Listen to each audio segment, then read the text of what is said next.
semuanya. Luar biasa. Oke, tap ya. Jangan lupa saudara-saudara tap dulu yang banyak. Nah, jadi saudara, ini sudah ada Noni, Andreas, dan Padakleng ya. Hari ini tema kita tentang apa bukti Muhammad ketemu dengan Jibril, saudara.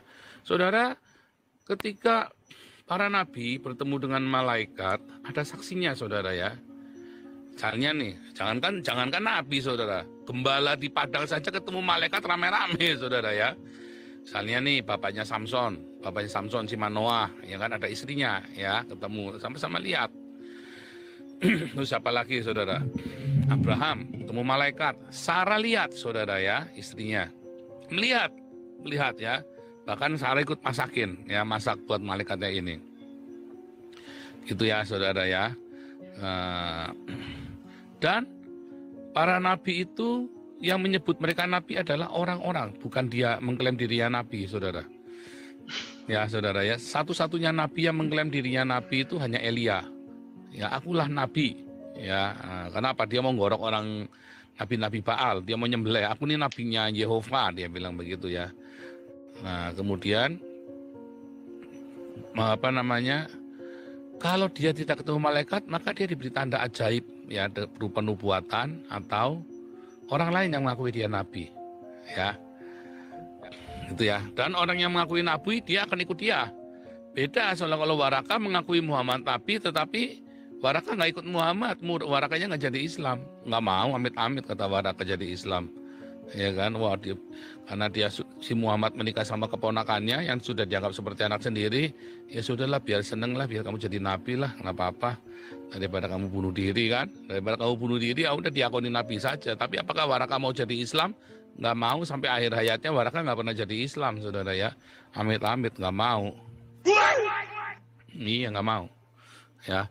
Jadi ketika para nabi itu ya, Anda melihat para nabi itu ketemu malaikat, ya. Ketika Petrus ketemu malaikat, ya, Paulus ketemu malaikat, Petrus ketemu malaikat, ya, ada saksinya semua, saudara ya. Ya, saudara ya, ada saksinya semua. Tapi Muhammad ketemu malaikat, dia nggak ada saksinya, ketemu Jibril. Dan apakah benar Muhammad ketemu Jibril?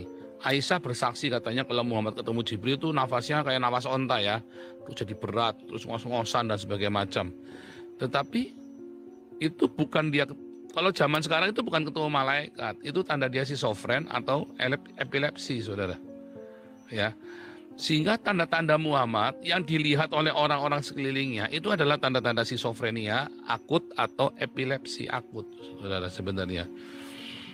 Ya, misalnya Anda ketemu sama dukun itu ya, dukun katanya kerasukan setan, ngakunya dia kerasukan Jibril atau kerasukan apalah, rohnya siapa, katanya dia ngaku-ngakunya kerasukan, saudara. Padahal dia bisa saja nipu kamu. Satu, dia bisa nipu kamu. Kedua, dia bisa saja apa, saudara? Ya cuman delusi akut saja, ya kan?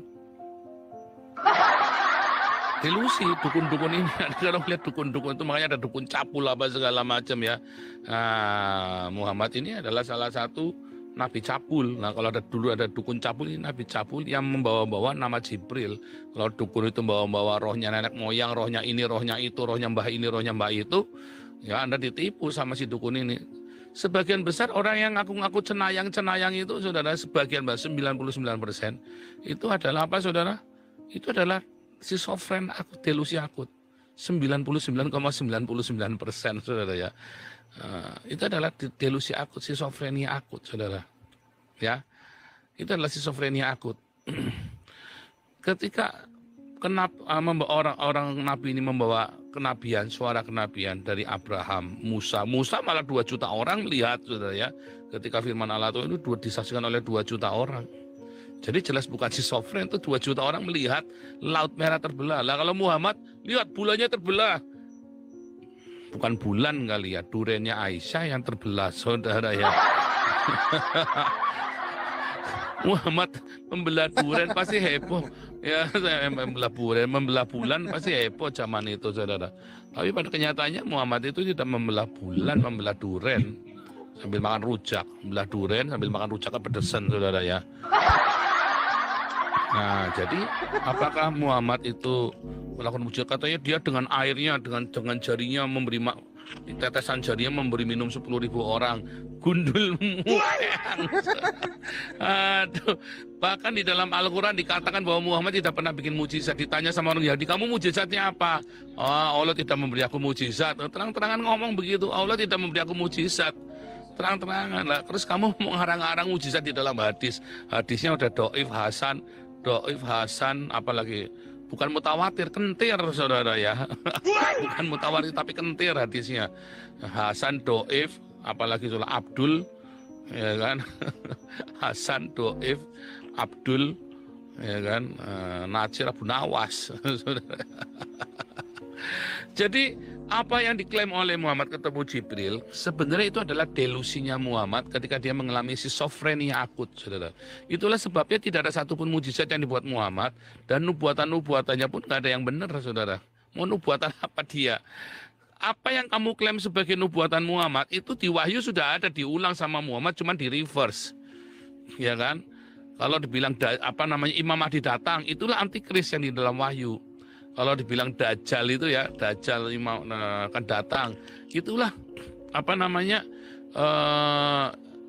nabi palsu, ya kan, nabi palsunya, ya kan. Imam Mahdi dan Dajjal itu adalah antikris dengan nabi palsunya. Jadi apa yang dinubuatkan oleh Muhammad ya, itu sebenarnya di wahyu sudah ada. Oh, nanti kita akan mengalahkan Bizantin, di wahyu 13 sudah ada bahwa antikris akan mengalahkan orang-orang kudus, itu Bizantin, itu Islam itu mengalahkan. Jadi sudah ada ditulis, saudara, di wahyu. Apapun yang dinubuatkan Muhammad itu sudah ditulis di dalam Alkitab kita. Nubuatannya Muhammad itu sudah ditulis semua, dia cuma ngulang lalu di reverse dari sisinya Islam. Dan seakan-akan Islam itu sebagai jagoannya, saudara ya. Nah itu ya, saudara ya. Jadi kalau Anda melihat ya tentang kenabian Muhammad, itu bukan kenabian tapi schizofren. Kalau Anda pernah dekat dengan orang yang schizofren, saya punya banyak kenalan orang schizofren ya, saudara. Kebetulan saya juga dalam teologi saya dulu, S2 saya yang pertama itu banyak penggembalaan. Jadi kita belajar 3 semester ya. Belajar psikologi 3 semester kami dulu ya. Jadi kita banyak belajar psikologi, dan sekarang pun di dalam di Hagios Bible College kita tiap semester ada kuliah teologi. 4 semester kita belajar teologi ya di Hagios Bible College. Jadi kita belajar mengerti, oh ternyata itu adalah mental disorder, saudara. Jadi Muhammad itu mengidap mental disorder sehingga dia menerawang, dia mendengar telinga yang bertentang-tentang itu, tang tang tang tang tang tang. Itu tuh tanda orang schizofren, saudara. Ya. Katanya wahyu Jibril yang paling berat adalah mendengar dentang itu ya. Telinga yang bertentang seperti belnya gereja. Padahal di hadits lain dia berkata bahwa belnya gereja itu adalah musiknya setan. Hacker, saudara. Jadi dia dengar setan berarti itu ya. Bel yang bertentang itu. Wah, kacau sekali ini memang ya Muhammad ini ya. Orang Islamnya kok bisa percaya ya. Lalu dengan seksamanya mempelajari tulisan orang schizofren, saudara. Karena kalau saya punya banyak kenalan orang schizofren ya, saudara ya. Coba. Mereka tuh saya anggap nabi terus gimana tuh, saudara? Itu Ahmad Fauzi itu ya, kan schizofren akut itu. Apa dia nabi, saudara? Dia sering mendengar suara-suara, orang schizofren kan sibuk kepalanya dengan suara-suara itu, ya kan? Nah itu Muhammad itu ya. Jadi Jibril dan Muhammad, klaim Muhammad ketemu Jibril adalah sebuah penyakit schizofren yang akut ya. Dan orang Islam itu banyak mengalami. Makanya saya bilang ya, Islam itu agama asumsi. Semuanya diasumsikan. Coba kalau kamu ngomong sama orang Islam, nggak ada buktinya, nggak ada buktinya, saudara. Semuanya asumsi semua. Ya, agama isu asumsi ya dari seorang nabi yang berdelusi. Lalu umatnya rame-rame berhalusinasi dengan sebuah Allah ilusi, saudara ya. Wah, mantap ya. Islam adalah agama asumsi dari seorang nabi yang berdelusi. Umatnya rame-rame berhalusinasi. Apa yang dihalusinasikan adalah ilusi dari Allah. Waduh, statementnya bagus ya. Tepuk tangan buat saya. Luar biasa. Puasa kamu pada batal semua nih, pada misu-misu semua nih. Waduh, luar biasa. Tap-tapnya dong, tap-tapnya jangan berhenti. Oke, demikian tausiah singkat dari Nabi ke-26. Tepuk tangan. Nyamuk nih. Nah, itu yang mau bertanya silakan. Oke, silakan ya. Kalau misu-misu langsung di remove ya. Nanti kita kena rungkat nanti misu-misu. Yang boleh misu-misu cuma saya, sudah.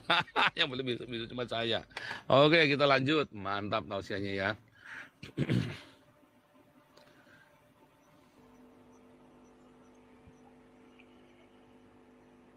Ya, yang mau bertanya silakan buka mute-nya. Shalom Pak Paul. Shalom, Pak Darleng. Saya Kristen mau bertanya Pak Paul biasa ini. Boleh, Ya, boleh. You son of a baca bitch. Fuck you, sister. baca ayat tapi kurang pengetahuan jadi gitu. Pengen pencerahan dari Pak Paul nih.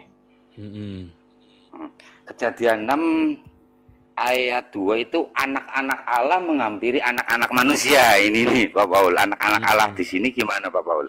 Anak-anak Allah adalah apa? Ya. Anak-anak yang tidak melakukan dosa. Jadi anak-anak Allah adalah keturunannya Set, keturunannya Adam yang bukan dari Kain. Kalau anak-anak manusia itu dari Kain.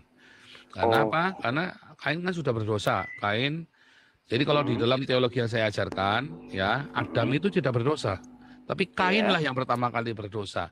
Makanya disebut anak-anak manusia. Kenapa? Karena Kain Kain tidak bisa mengendalikan hawa nafsunya. Maka dia berdosa, dikatakan dalam Kejadian 4 ayat 7, kalau kamu tidak mengendalikan hawa nafsumu, maka dosa akan mencengkerammu. Nah, kata dosa pertama kali disebutkan kepada Kain. Makanya kalau bilang anak-anak Allah, itu adalah orang-orang yang berdosa. Ingat 1 Yohanes 3:9, orang yang lahir dari Allah tidak berbuat dosa. Gitu, ya. Terima kasih. Itu ya. Jadi itu bukan Nephilim hasil dari apa? Malaikat yang jatuh dan segala macam. Nah, iya, kirain gitu. Iya. Berarti secara otentik manusia, cuman yang nggak berbuat dosa, gitu ya. Oke. Satu lagi mungkin Pak Paul, pertanyaan satu lagi. Tadi kan ada statement saya baca di TikTok itu. Apakah Nabi itu ini bertentangan ini sinkronasi sama konsepnya ya? Apakah Nabi itu harus datang dari Bani Israel? Itu aku baca sih.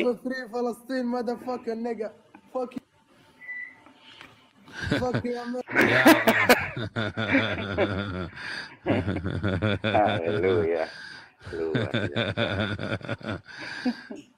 Jadi ada nabi yang bukan dari Israel. Contohnya siapa yang bukan orang Israel? Obadja. Obadja itu bukan orang Yahudi. Obadja itu adalah orang Edom yang proselit. Ya.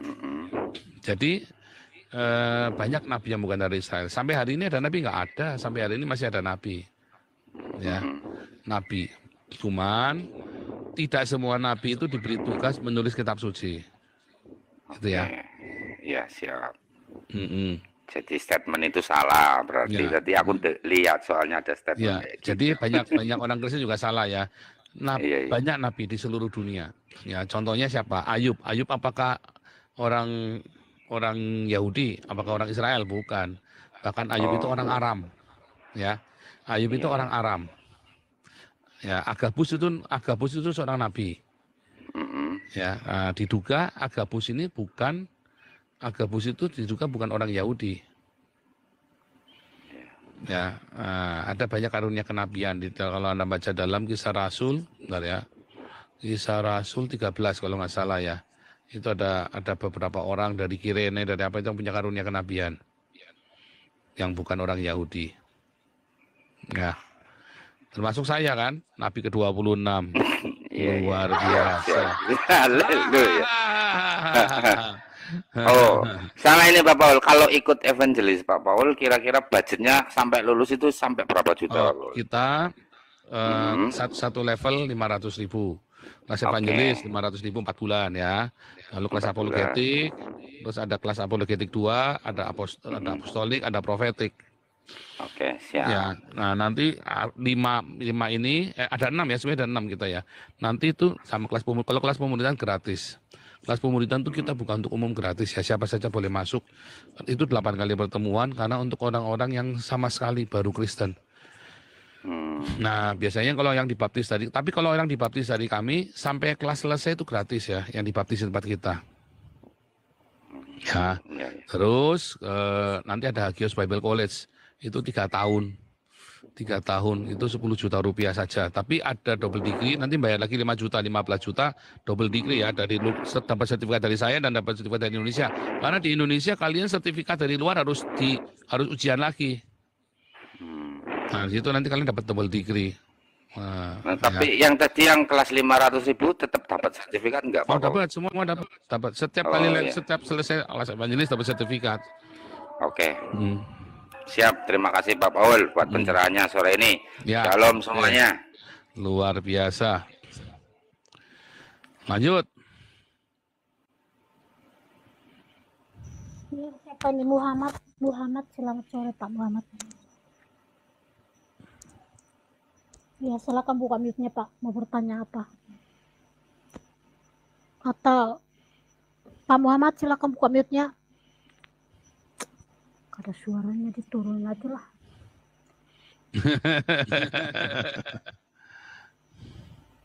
Yuk, yang mau naik teman-teman, yang mau naik bertanya silakan request ya. Kirim permintaan. Pak Alexander mau bertanya apa?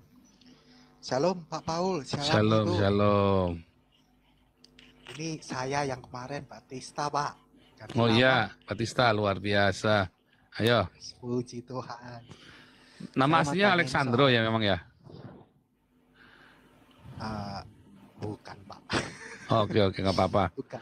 Boleh. Ya.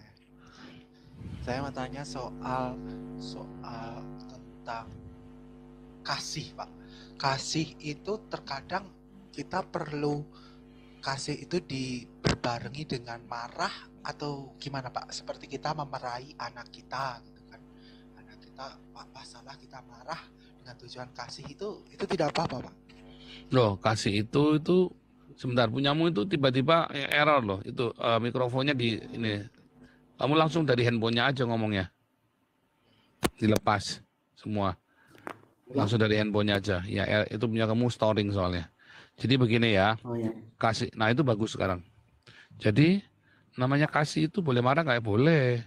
Yang tidak boleh itu marah-marah. Marah boleh, marah-marah nggak boleh. Marah-marah itu artinya hati kamu itu memang emosi terus panas terus itu loh. Nah itu namanya marah-marah. Kalau marah itu kamu punya anaknya bandel dimarahin. Ya Amsal berkata orang tua yang tidak pernah menghardik anaknya itu menghendaki anaknya binasa. Ya, tapi jangan dihardik-hardik terus tiap hari. Kasihan anaknya, satu kali saja. Saya ingat sekali ya, saya menghardik anak saya itu sekali. Ya, saya nyabet anak saya juga sekali. Oh, kalau anak saya laki-laki 2 kali, karena bandel. Namanya anak laki-laki ya 2 kali. Dan saya nggak pernah nyabet lagi. Seumur hidupnya dia, sampai hari ini umur 24 tahun, saya nyabet dia itu cuma 2 kali. Saya ingat sekali. Itu pun saya pakai ukuran. Ya, waktu dia tantrum, ya, sama waktu dia meludahin adik istri saya ini, tantenya. Ya mungkin ikut-ikut teman di sekolahnya kayak main ludah-ludah begitu kan. Itu saya sahabat itu. Setelah itu saya cuma ngomong sekali dia nurut. Tetapi kita harus menunjukkan kalau dia ada sesuatu kita langsung care. Sehingga dia tahu dia ada rasa secure. Itu di kelas apostolik ya. Di kelas lanjutan di kelas apostolik saya ngajarin bagaimana mendidik anak. Itu ya, supaya anakmu itu bisa maksimum hidupnya. Ada rasa secure, ya paling penting itu rasa secure. Dari bayi itu, dari kandungan dia harus merasa secure. Waktu bayi kamu kira nggak ganti popok itu sepele, oh itu masalah besar nanti. Kalau kamu sering nggak ganti popoknya anak itu, nanti dia besarnya itu merasa nggak nyaman itu nanti. Itu ya. Memang kasih marah dengan kasih diwarnai dengan marah sesaat itu memang diizinkan ya Pak ya. Tapi kamu tidak boleh marah yang marah-marah ya. Itu beda. Marah yang marah-marah itu beda loh. Ya. Marah tak terkendali itu bahaya sekali. Nggak boleh ya. Sangat bahaya. Marah yang tak terkendali nggak ada ukurannya. Tapi kalau kamu marah, kamu tahu. Artinya kamu bisa. Gitu ya. Gitu ya. Iya Pak. Ya. Luar biasa. Gitu ya. Berarti kalau berapologetik. Kamu diam dulu ya, ya Kardun ya, diam dulu ya. Kamu jangan ngomong dulu. Berarti kalau berapologetik disertai dengan marah biar dia sadar gitu, berarti diizinkan ya Pak? Nggak apa-apa, diartik. Para nabi itu mengartik. Misalnya nih, si Yeremia itu bilang ya, dasar lu, zakarnya seperti zakar kuda. Kalau sekarang apa bilangnya? Seperti kontolnya kuda, kontol asu, sama aja kan? Betul.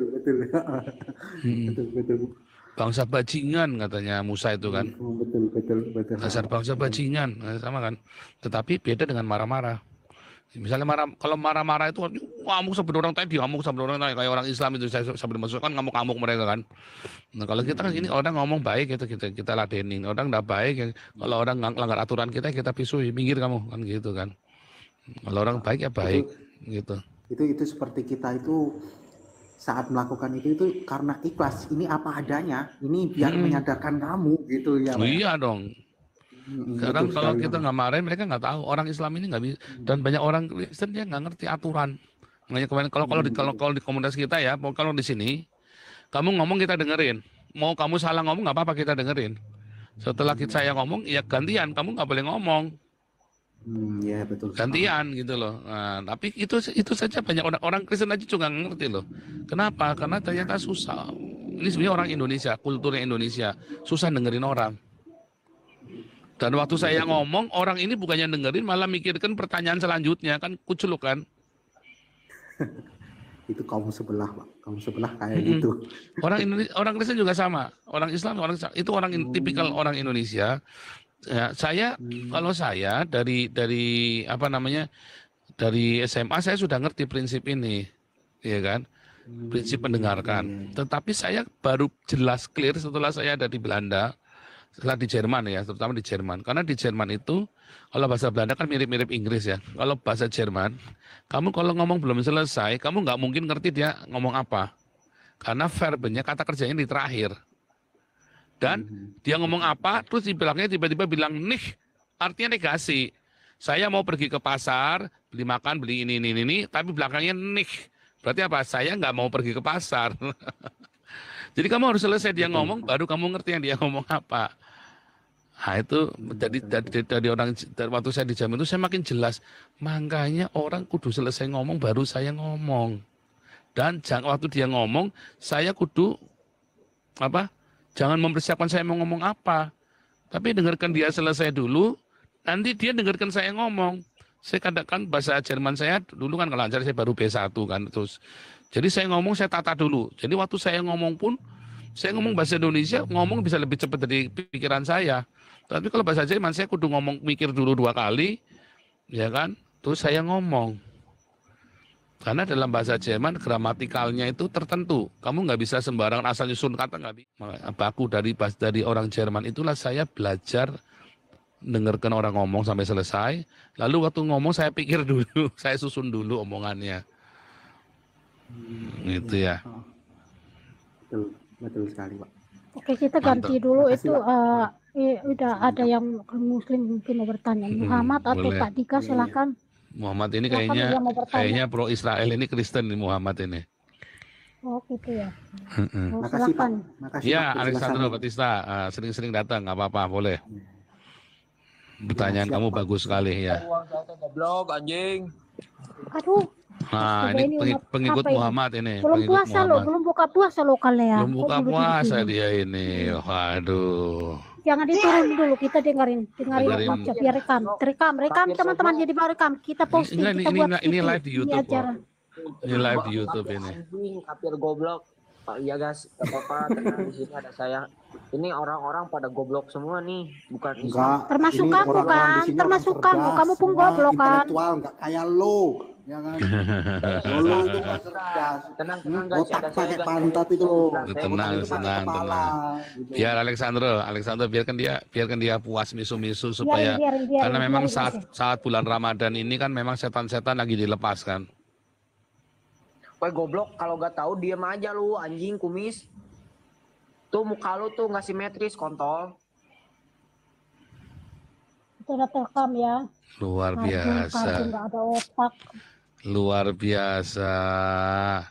Ini memang bulan Ramadan setan-setan. Goblok lu anjing, tolol banget. Aduh. Ini memang bulan Ramadan setan-setan dilepas ya. Tambah rasis lagi kau. Goblok kamu. Aduh, setan-setan dilepas semua ini, setan-setannya Muhammad ini. Cibernya pada lepas. Aduh. Ada aja.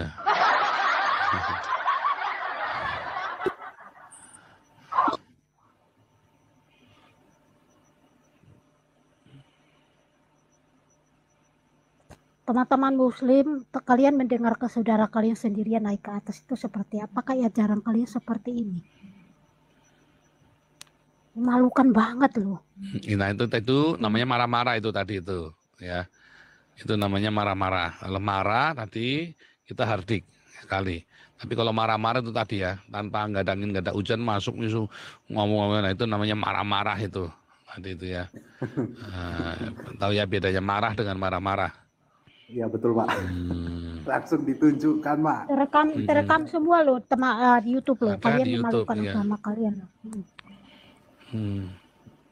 Joya, selamat sore Joya. Mau bertanya apa? Silakan. Oh, bocil. Bocil ini naik ini mau ngapain? Naikin satu-satu. Kalian ku buat celup.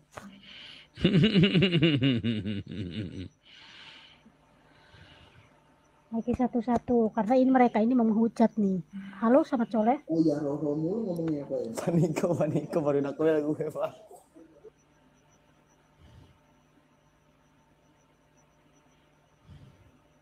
Aku naikin satu-satu. Yang tadi udah naik saya naikin lagi ya. Saya pilih yang belum naik tadi. Biar terekam dulu suara kalian di YouTube. Iya, ini orang-orang pada nggak nyadar dia ada di YouTube ya. Kita ini live di YouTube, saudara ya. Jadi semua yang Anda ngomong itu direkam dan didengar oleh seluruh dunia, ya. Ya, selamat sore. Silakan bertanya. Halo, sama pacar ini. Mau bertanya apa? Silakan. Nggak ada yang berani. Mereka udah mulai kepanasan loh, satu persatu. Mulai kepanasan. Tuh, yang di bawah minta naik itu udah ini. Udah berapa orang nih? Ratusan orang nih. Kita naikinnya satu-satu buat hiburan nih, karena mereka mulai panas. Panas ini. Halo, selamat sore. Silakan bertanya. Ada bisa dibantu atau pesan-pesan terakhir? Silakan. Ya, pesan-pesan terakhir sebelum kamu dijemput sama malaikat maut. Aduh. Aduh, ini spider apa ganti lagi yang lainnya? Mereka kepanasan. Ada aja. Oke, apa lagi ini? Kayok, selamat sore. Halo, selamat sore. Selamat sore. Silakan bertanya apa, saudaraku? Oh, ini yang ngejelek-jelekin Islam. Kamu mau bertanya atau mau ngapain? Bertanya, silakan bertanya atau mau diruqyah?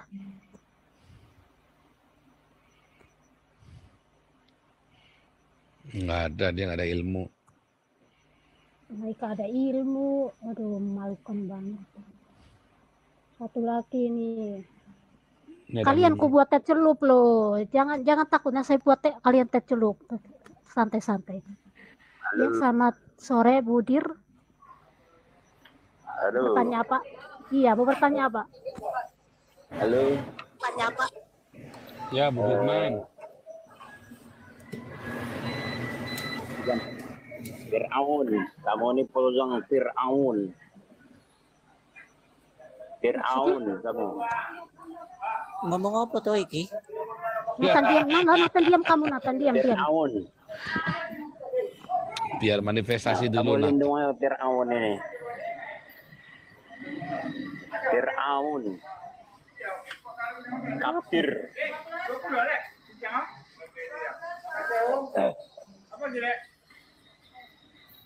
Fir'aun. Jalan.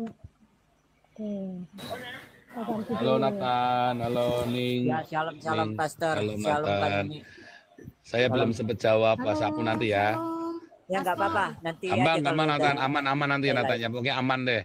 Nanti kita Ya, ya. pikirkan ya, kamu. Ya, Pastor. Shalom, Buning. Saya Iya, sudah Pastor, lihat, mau sudah lihat nanya. TikTokmu Ya, loh. ini Kamu saya duet sebentar aja nyanyi, nanya, soalnya suaranya lagi keren kerja banget ya ini. kalian ya. Lagi kerja ini, Pastor. Saya mau nanya sebentar aja, boleh Boleh, ya? boleh. Ini, Pastor, saya masih kurang paham apakah di dalam firman Tuhan itu ada yang mengatakan bahwa kutuk itu berlaku untuk keturunan kita sampai ke bawah, Pastor. Itu Ya, aja sih, Pastor. dalam Keluaran 34 itu dikatakan bahwa Yehova itu adalah El yang Rahman, Rehem, Vekhanun, yang Rahmani dan Rahimi, ya Rahmani dan Rahimi. Tetapi yang penuh cinta kasih dan lambat untuk marah, tetapi dia pencemburu dan membalaskan kesalahan Bapa kepada keturunan ketiga sampai keempat. Itu pernah saya jelaskan di YouTube saya di Zoom. Ya, kenapa sampai keturunan ketiga keempat? Karena ketika ayah berbuat salah, ya, maka misalnya nih, ini orang berzina nih di zaman itu ya, di zaman itu kalau berzina kan ada penyakit kelamin. Penyakit kelamin nanti anak yang nurunin. Jadi anaknya lemah. Waktu anaknya lemah dia dijajah, keturunan ketiga dijajah, bertobat, keturunan keempat baru dia merasakan pemulihannya. Kalau bertobat, kalau nggak bertobat ya sampai keturunan keempat, keturunan kelima baru dia bertobat. Nah itu yang namanya kutuk yang diturunkan. Jadi dosa turunan itu nggak ada, adanya kutuk turunan. Dosa turunan itu nggak ada ya. Kutuk yang diturunkan.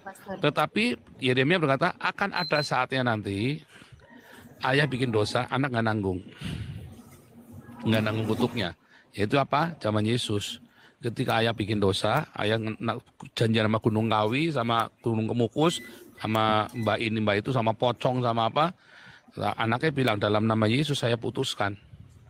Akan tiba saatnya ayah makan buah mentah, anak tidak akan sakit gigi katanya kan. Ayah bikin dosa, anaknya nggak nanggung. Jadi akan tiba saatnya. Kapan itu? Ketika Yesus datang. Orang-orang yang menerima Yesus, kalau misalnya nih ya, misalnya nih Buning ini ayahnya pernah janjian nih Gunung Kawi misalnya kan, atau sama apalah ya pesugihan. Kan minta tumbal kan, putuskan dalam nama Yesus. Diputus. Gitu ya. Ya. Berarti sejak zaman kelahiran Tuhan Yesus sudah tidak berlaku lagi. Sejak Yesus mati di salib dan bangkit. Ya. Sejak Yesus mati di salib dan bangkit. Kan salib itu mematahkan semua kutuk kan.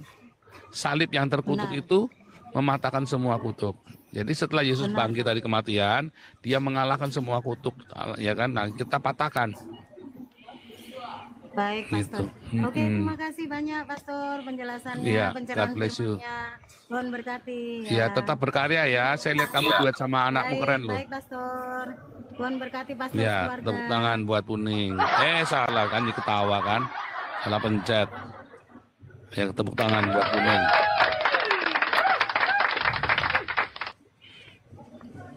Oke, yang mau bertanya silakan. Antro. Iya, selamat sore. Ya, silakan. Ini yang nggak bicara tolong di mute dulu, berisik. Ini punya Buning, di mute dulu punya Buning. Selamat sore, Pastor. Selamat sore. Saya boleh bertanya kepada Anda, Pastor? Boleh dong. Iya. Tolong jelaskan Galatia 3:13, Pastor. Apa yang mau dijelasin? Ayatnya di mana? Ayatnya di mana? Galatia berapa? Galatia 3:13 saya bacakan ya. Sebab Kristus telah menebus kita dari kutuk hukum Taurat dengan jalan menjadi kutuk karena kita. Sebab ada tertulis terkutuklah orang yang tergantung di tiang salib. Terus apa yang mau ditanya? Terkutuklah orang yang tergantung pada kayu salib. Yesus tergantung tidak pada kayu salib. Oke, silakan Pastor. Diselesaikan dulu Andromeda. Kamu saya kasih 1 menit. 1 menit kamu buat ngomong yang jelas. Ya, nanti kalau misalnya nanti Pak. Jangan tanya satu-satu. Ini tidak. Wah, saya paling nggak suka kamu nanya begitu tuh. Dongo babi anjing kontol, Cina dongo babi anjing. Ya ampun, Islami banget. Loh. Belum Islami buka puasa loh, banget. padahal lo ya. Islami banget. Ya, selesaikan Andromeda, 1 menit buat kamu, silakan. Enggak perlu lama-lama, Pastor. Kata Paulus, Yesus itu terkutuk, benar atau tidak? Itu saja, nggak usah lama-lama. Yesus terkutuk gara-gara kamu dan saya. Karena kamu dan saya, kita semua gara-gara manusia berbuat dosa, maka Yesus harus menanggung semua kesalahan-kesalahan dunia ini, dan dia mau menanggungnya buat kita. Orang yang mau mengakui dan percaya kepadanya, maka kita dibebaskan dari kutuk. Tapi kalau kamu tidak percaya, ya kamu nggak bebas dari kutuk. Gitu ya. Intinya Anda mengatakan bahwasanya Tuhan Anda terkutuk ya, benar? Yesus terkutuk dan mematahkan kutuk itu. Ya, saya tidak bertanya mau mematahkan mau tidak, yang jelas Tuhan Anda terkutuk, benar atau Nggak tidak? bisa begitu, salah. Nggak Tidak selesai. terkutuk. Berarti Kalau salah. Berarti salah kata-kata Paulus. jadi yang benar adalah Yesus menjadi terkutuk dan dia patahkan kutuk itu. Ya. Jelas di situ dikatakan Pak Pastor. Iya, tapi kamu Itu jawabannya Paulus nggak bisa benar salah, nggak bisa cuma sampai situ. terkutuklah orang yang tergantung pada kayu salib. Kan jelas siapa yang tergantung pada kayu salib, yaitu Yesus. Dan Anda iakan. Jelaslah sudah, Kristen-Kristen ini mengutuk Tuhannya sendiri begitu. Akui saja Pak Pastor, nggak usah malu-malu. Kalau memang terkutuk, akui terkutuk. Kok jadi kamu maksa sih? Kamu kenapa ya maksa orang? Jadi kamu nanya, sebentar, kamu saya nggak ada menghujat loh. Saya hanya membacakan ayat di kitab Anda. Saya nggak ada menghujat. Slow. Kamu nanya apa mau ngajarin saya? Nanya sekalian ngajari pastor yang kamu nampak muka dulu boleh ngajarin saya, dan saya tanya sekolahnya kamu di mana ngajari saya. Enggak. Nah. Jawab Kamu saja, Pastor, gini. Hehehe. Woi. Ini komalnya apa, saya. Pastor? Ya, ini saya bertanya di sini. Alhamdulillah saya diterima di sini. Kalau tidak diterima, Makanya kamu ketika dijawab diam, jangan ngerocos kayak perempuan. Kamu di sini ikut aturan saya. Kamu di sini hanya boleh nanya, nggak boleh ngajarin. Ya. Kalau kamu mau ngajarin saya, sekolahnya kamu di mana harus jelas dulu. Kamu harus tahu muka turunkan dulu. saya kalau saya nggak mau ngikuti aturan Anda. Udah, Anda turun. pastor. Udah, turun. Penting kamu juga di sini. Nggak Sebanyak yang penting, naik ya. bertanya. Shalom Pak Pendeta.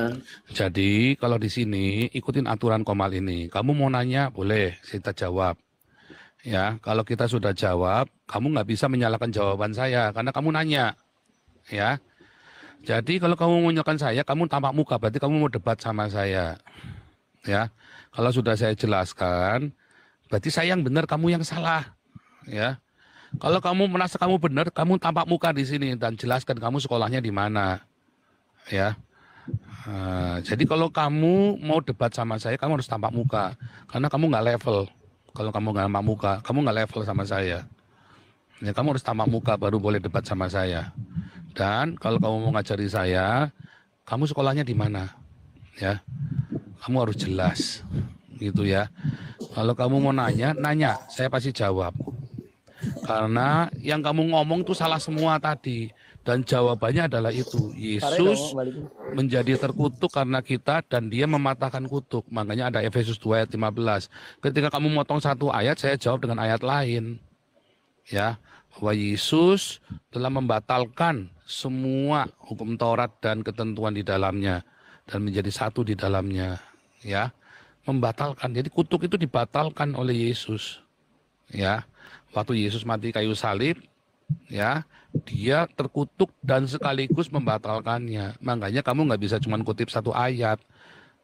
Makanya orang Islam, ya otaknya kayak Muhammad, tolol semua, goblok semua, compong semua.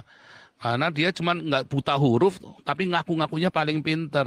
Kamu pengikutnya Muhammad, buta huruf, mau ngajarin saya yang dokter 10 tahun saya sekolah, jadi dokter, kan ini orang-orang Islam ini. Ya kan? Ada orang buta huruf, goblok profesor saja melajari tulisannya Muhammad kan goblok, profesor goblok.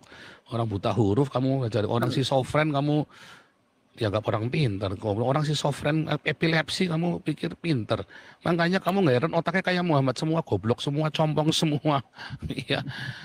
Apa nih, jangan sok keras. Kamu berani sama saya. Siapa yang berani sama saya orang Islam sini? Kamu ke Belanda. Kamu mau main apa, mau gaya apa sama saya tak ladeni kamu. Ya. Sama sini, sama orang Islam yang berani sama saya. Ya, wapres semua. Kayaknya orang Islam di Indonesia. Jadi orang Islam pintar berdiskusi. Kenapa yang mereka naik-naik ini kenapa sih kesurupan banget? Aduh ampun udah. Shalom. Ya, Estelle Johan, silakan. Nah, lalu kedengarannya. Dari tadi saya nunggu. Dari tadi kedengaran. Aturan di sini kalau orang lagi ngomong, kamu jangan potong. Nanti kamu pasti dipanggil tempat giliran kamu ngomong. Ya. Oh ya. Oke. Silakan. Ya. Ini mau tanya ini soal HTD itu, kenal ya Bapak ya HTD? Enggak. Yang pendeta itu HTD ya? Enggak kenal. Oh, enggak kenal ya.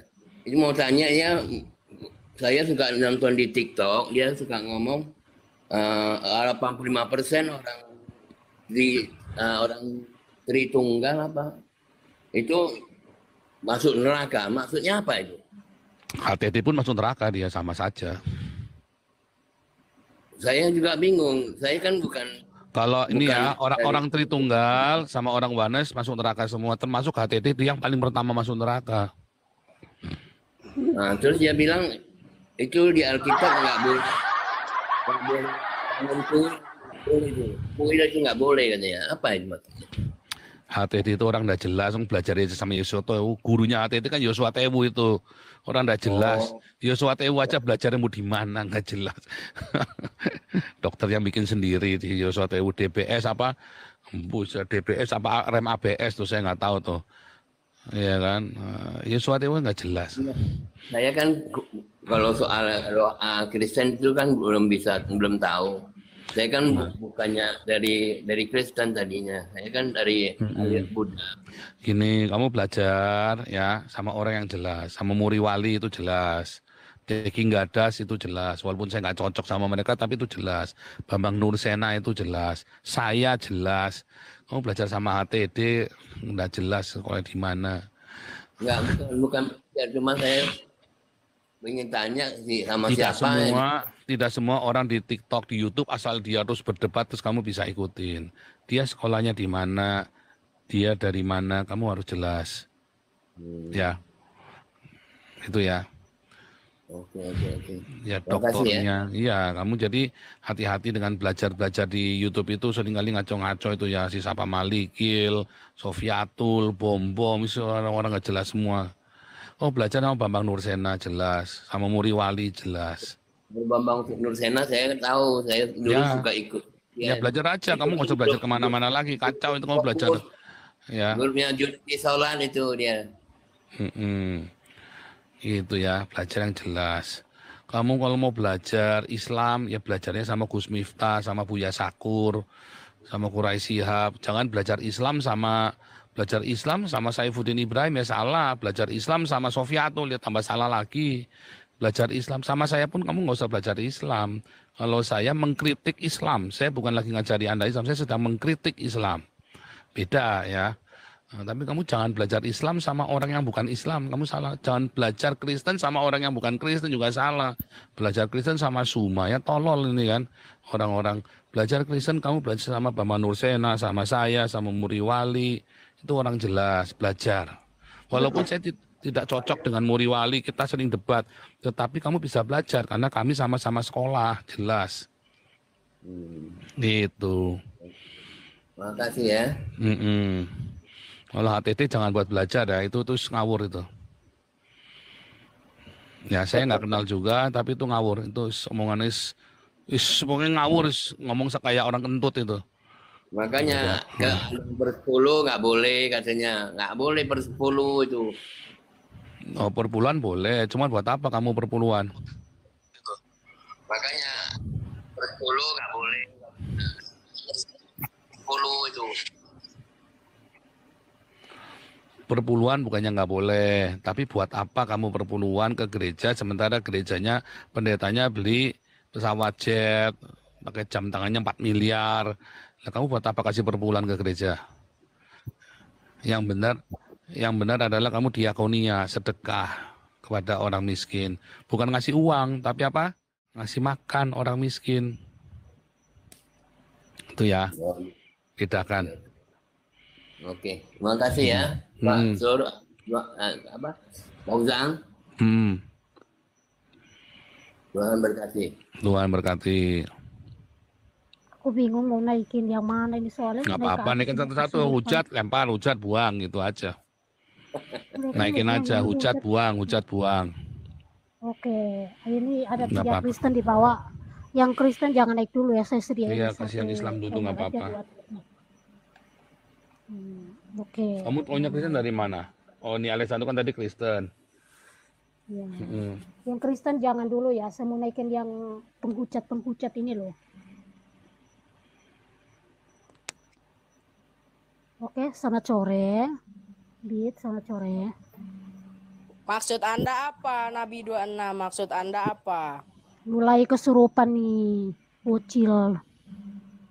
Maksud Anda apa? Kontol. Kamu tahu kontol tidak? Kamu tahu kontol? Bang Jack ini berisik bang, mute dulu. Kamu tahu kontol? Nah ini kata-kata, aduh ampun deh. Ajaran kali ini Tuhan kok kok seperti mati? ini ya? Minimal Tuhan. Islamnya keluar. Gilanya. Ada aja ya. Baru masuk udah kejang-kejang. Teman-teman muslim yang di bawah, kok kalian mendukung seperti ini loh, aku heran.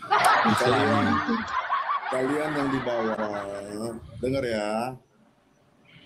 Kalian semakin kasar, semakin menilai semakin mengeluarkan kata-kata yang baik. Ya kan? Itu semakin menunjukkan loh siapa diri Anda. Siapa agama Anda, ya. Jadi kalau kalian mau semakin menjelekkan agama Anda, silakan naik aja dengan kata-kata yang buruk, silakan. Keluarkan, saya mau dengar coba ya. Bukan ini. Mute-nya tuh. Oke, silakan bicara. Ini kita lagi rekam di YouTube loh. Kalian hati-hati, nanti kita buat video loh, malu. Malu. Troy mau bertanya nih. Ya, silakan. Mau nanya apa? Saksi Yehova tuh seperti apa, Kak? Soalnya yang aku punya teman satu saksi Yehova dia tapi dia ngomongnya gini, dia Kristen. Siapa yang mau jawab nih? Udah belum kan, jadi kan aku kan nggak tahu ya, maksudnya dia itu Kristen saksi Yehova tuh gimana, bisa kasih pendapat biar kita tidak salah jalan. Jadi apa bedanya saksi Yehova dengan Kristen yang umum di Indonesia ya? Yang di Indonesia ya, saya ceritanya ya. Kristen yang PGI atau PGPI. Nah, saksi Yehova itu tidak percaya bahwa Yesus adalah Allah. Jesus is not God. Ya, Jesus is the Son of God. Yesus adalah anak Allah. Tetapi Yesus bukan Allah, kata saksi Yehova. Nah, tetapi yang kedua, saksi Yehova juga tidak percaya ada neraka. Jadi kalau sudah mati ya sudah selesai. Nah, nanti orang yang percaya kepada Yesus akan dibangkitkan, tapi orang yang tidak percaya Yesus ya sudah selesai hidupnya, nggak ada lagi. Nah, lalu yang ketiga, orang-orang saksi Yehova. Nah, saya matikan dulu mikrofonnya ya. Yang ketiga, orang-orang saksi Yehova ini dia tidak boleh merayakan perayaan-perayaan yang selain yang di Alkitab. Jadi mereka tidak boleh ulang tahun, tidak boleh merayakan hari kemerdekaan Indonesia, tidak boleh merayakan tahun baru. Nah, kalau saya membayangkan saksi Yehova ini kayak orang kadrun, tahu nggak? Kayak kadrun, Islam yang kadrun itu. Jadi apakah dia percaya masuk surga? Saksi Yehova itu percaya Yesus itu adalah satu-satunya Tuan dan Raja, tapi juga mati dan bangkit untuk menebus hidup mereka. Ya, Jadi apakah saksi Yehova itu bisa selamat? Kalau saksi Yehova itu penuh dengan cinta, dia mau mengasihi, mengampuni, dan memberkati, maka saksi Yehova bisa selamat. Tapi masalahnya setahu saya saksi Yehova yang di Indonesia itu, ya kalau ada orang keluar dari saksi Yehova terus dikucilkan. Dan itu yang saya nggak suka tuh dari saksi Yehova. Ini kayak kadrun. Ya bayangkan kalau orang-orang seperti ini kemudian menjadi dominan di Indonesia. Wah, tuh agama lain itu bisa disingkirkan semua sama mereka nih. Saksi Yehova ini ya modelnya kayak Tritunggal, kayak Oneness begitu, radikal-radikal begitu ya. Nah, jadi menurut saya kurang pas dengan saksi Yehova. Walaupun saya banyak ketemu orang saksi Yehova yang baik di Belanda. Makanya saya bilang yang di Indonesia ini rada aneh saksi Yehovanya. Beda sama yang di Belanda. Kalau yang di Belanda saksi Yehovanya itu baik. Dia lebih welcome, dia lebih ramah sama orang. Dia ya mungkin karena di Belanda ini ada kebebasan beragama kan. Kalau di Indonesia kamu keluar dari saksi Yehova, kamu langsung dikucilkan sama mereka.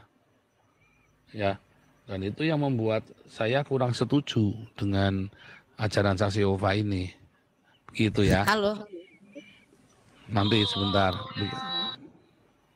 Begitu Troy.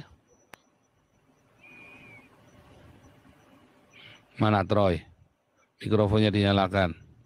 Ya dibuka mute-nya. Silakan buka mute-nya. Berarti ada sesatnya juga ya? Ya enggak sesat juga, enggak. Cuman saya nggak setuju aja. Nggak setuju aja. Soalnya mereka tidak mengakui Yesus gitu. Nggak mengakui. Yesus adalah Tuhan dan adalah Tuan, majikan dan juru selamat. Mereka mengakui. Cuma yang di Indonesia saksi Yehovanya rada aneh ya. Beda dengan yang di Belanda. Mungkin di Indonesia saja yang ada aneh. Ya aneh ya, mungkin karena mereka dulu dikucilkan. Dulu kan saksi Yehova kan tidak diakui kan. Kalau ada saksi Yehova terus dia pergi memberitakan Injil ke rumah-rumah jemaat kan bisa dipenjara kan. Bisa ditangkap, masukkan ke Koramil biasanya ya. Ditangkap masukkan Koramil seminggu atau 3 bulan. Biasanya ya, zamannya sebelum Gus Dur. Tapi setelah Gus Dur, saksi Yehova diizinkan. Dibolehkan. Gitu Troy. Jadi saya tidak akan berkata saksi Yehova. Kalau Mormon itu sesat. Kenapa? Karena Mormon menganjurkan, bukan membolehkan, menganjurkan poligami. Ya, dan mereka ada cerita dewa-dewa lain. Nah, itu sesat itu kalau Mormon. Tapi kalau saksi Yehova, ya menurut saya bukan sesat, tetapi saya tidak setuju dengan caranya dia yang di Indonesia ya. Kalau yang di Belanda baik ya, yang di Belanda baik. Kalau yang di Indonesia itu caranya memang saya tuh dari saya SMP ya, sering ketemu saksi Yehova itu ya. Ya caranya gitu maksa ya. Kalau bertamu itu bisa dari jam 10 pagi sampai jam 8 malam itu. Kitanya sampai nggak bisa ngapa-ngapain, dibujuk sampai kita jadi Kristen. Sampai ikut dia. Itu loh masalahnya. Jadi itu mengganggu sekali, sangat mengganggu. Memang dibujuk. Pertama itu memang bingung ya. Karena mereka katakan kami Kristen. Terus bertanya, mengakui Yesus sebagai Tuhan? Tidak. Mikir-mikir diam saja. Mikir-mikir aduh ini. Ya merepotkan. Makanya saya nggak setuju dengan cara-cara saksi Yehova ini ya, yang di Indonesia ya. Kalau di Belanda memang nggak bisa begitu ya. Tapi kalau di Indonesia dari jam 10 pagi sampai jam 8 malam kan repot, kita sampai nggak bisa ngapa-ngapain kan, nungguin dia kan. Diusir dia nggak mau pergi diusir juga. Wow. Tapi di saksi Yehova di Indonesia setahu aku itu mereka nggak percaya adanya surga dan neraka. No, mereka percaya surga tapi nggak percaya neraka.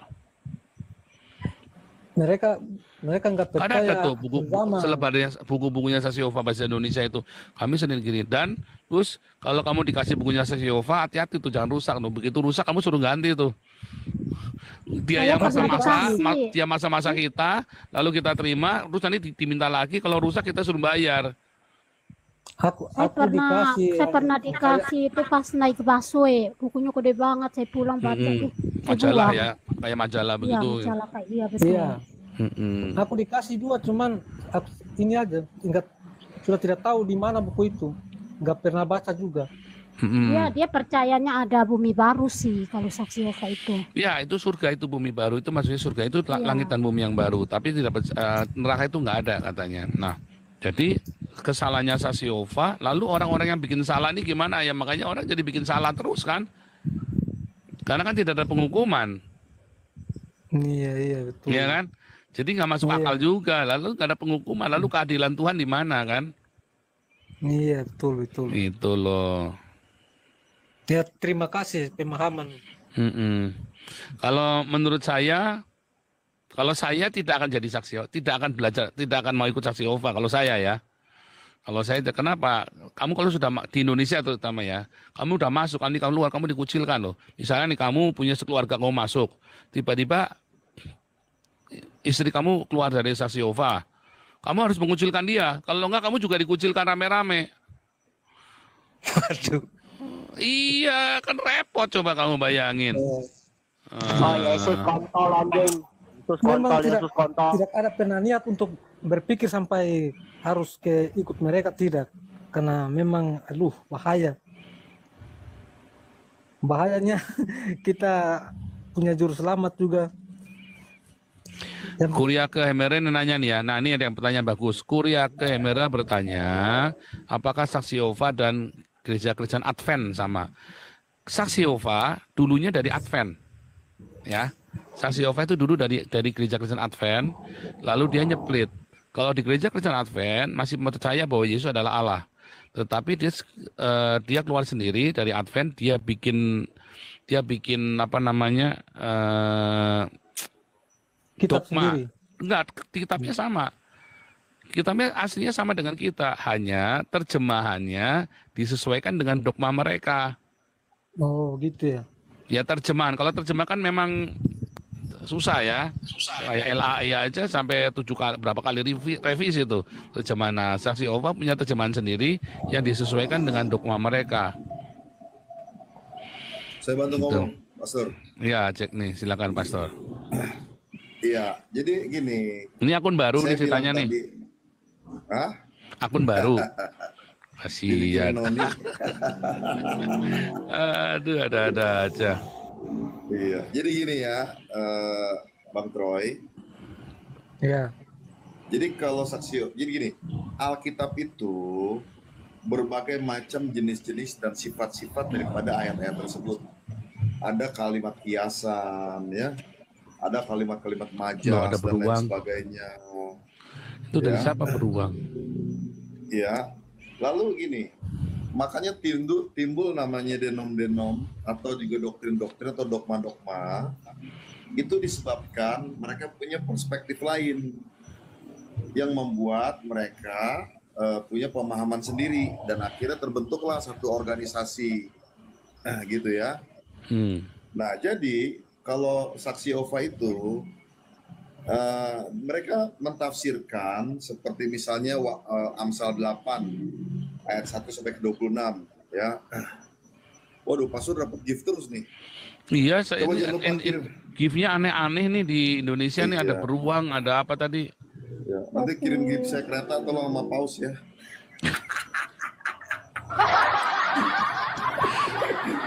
Ngiri aja lu ah. Bercanda. Nah, jadi gini ya, Troy ya. Misalnya belum bisa kasih video ya, Pastor. Pastor belum bisa buka video ya, follower masih kurang ya? Bisa, saya bisa. Cuman saya mau jelasin dulu, saya buka video. Ya udah. Jadi, Amsal 8 ayat 1 sampai 26. Saya gedein ya. Iya, Amsal 8 ayat 1 sampai 6 ya. Salah, entar dulu. Ampun. Nah, udah. Ya. Oke, saya buka ya.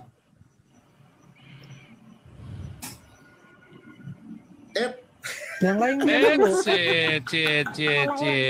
tepuk tangan dulu.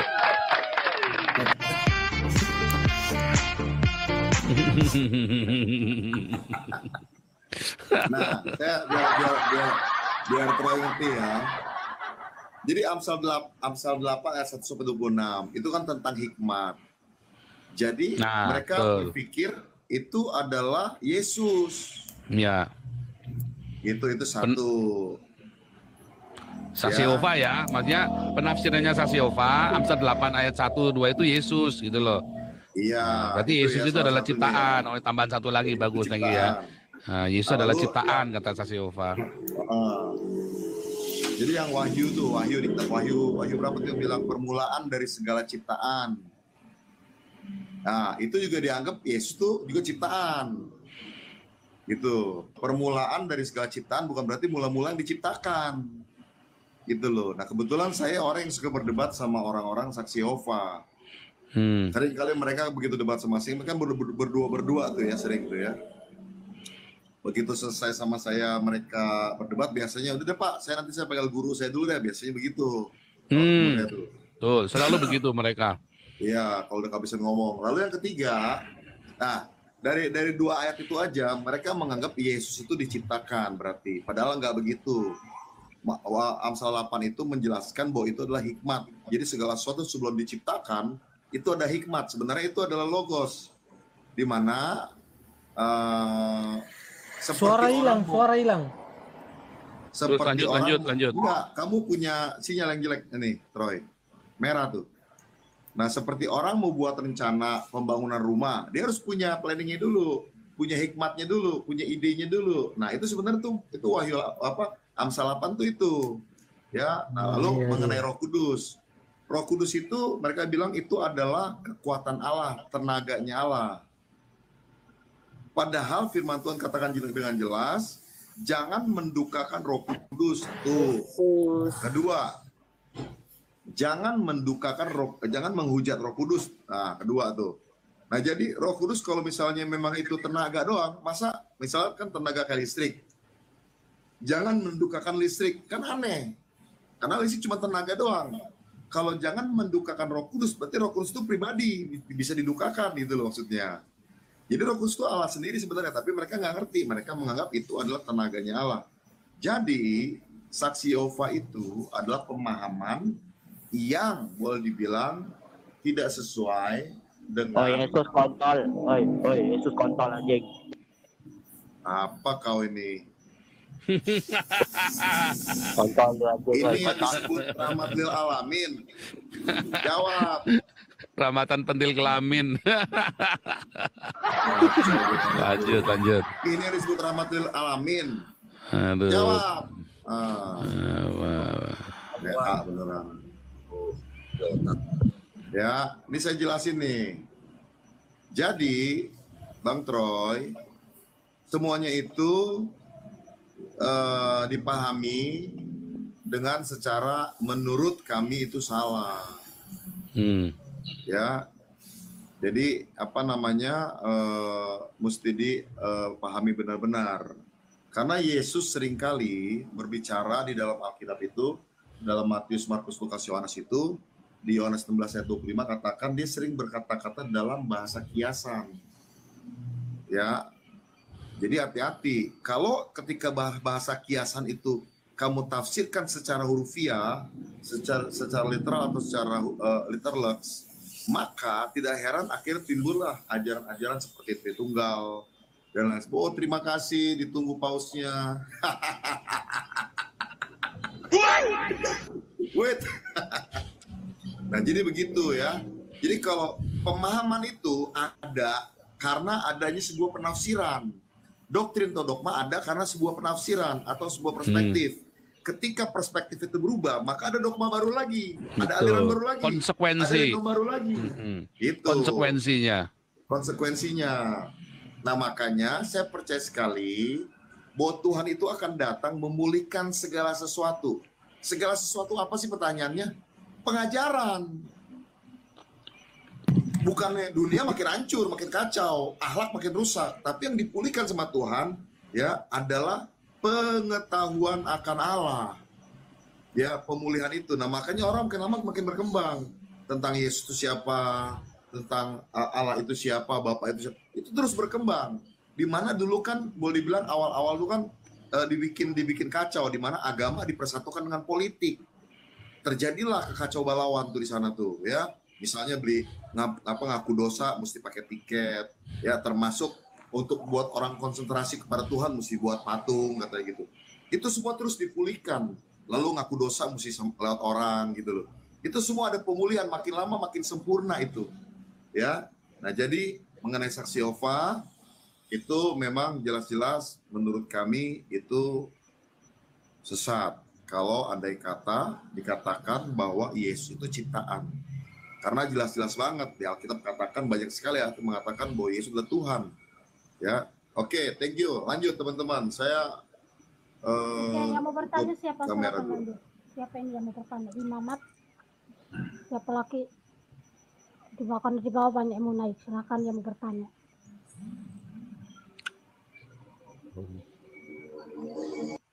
Ini Imamat siapa? Imamat Rajani ya? Nggak tahu ya. Coba dibuka mute-nya. Yang kalau nggak ngomong nanti aku turunin ya. Ini Samuel asli apa Samuel bohongan nih? Oh, asli itu asli. Oh, biasanya pakai nama Maria loh. Ya, kasih dia lagu. Dia kan ngefans sama Maria. Kasih lagu. Kasih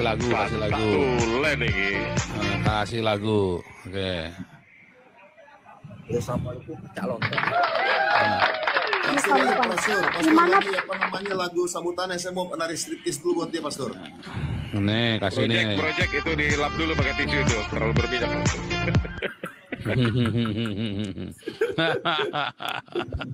Baru gue mau nari striptease buat Samuel. Nih. Yang mau berimamat ini siapa? Buka mute-nya.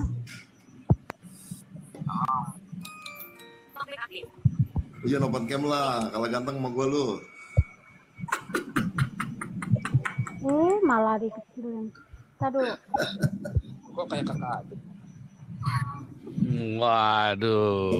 Mute. Jangan gitu dong. Waduh, ini. Logat sejati, minumnya milkshake coklat pakai es krim.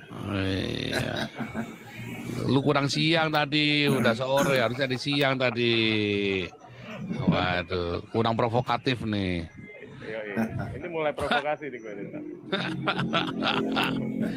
Aduh. Ini yang mau bertanya siapa? Mana Kimi? Kanan, kirim kamera dong kanan, aku mau open cam kanan. Asik. Oh, mau open cam. Oke. Open cam, Nathan open cam, Nathan. Ini yang mau bertanya siapa ini? Ada nggak mungkin yang ini ada Bang Gabe, siapa Bang Gabe nih? Bang Gabe dibuka mute-nya. Iya, jadi gini saudara ya, antara saya dengan Pastor Jack tadi berbeda tentang saksi Yehova. Karena kalau saya sebagai pengajar, saya bisa permisif ya. Kalau Pastor Jack dia sebagai gembala, dia harus jelas tadi ya, saksi Yehova sesat. Kalau saya sebagai pengajar, saya harus menerima ya. Karena saya harus melihat dari perspektifnya mereka. Tetapi saya tetap tidak setuju dengan saksi Yehova. Kalau saya tidak setuju. Begitu ya. Jadi supaya tadi si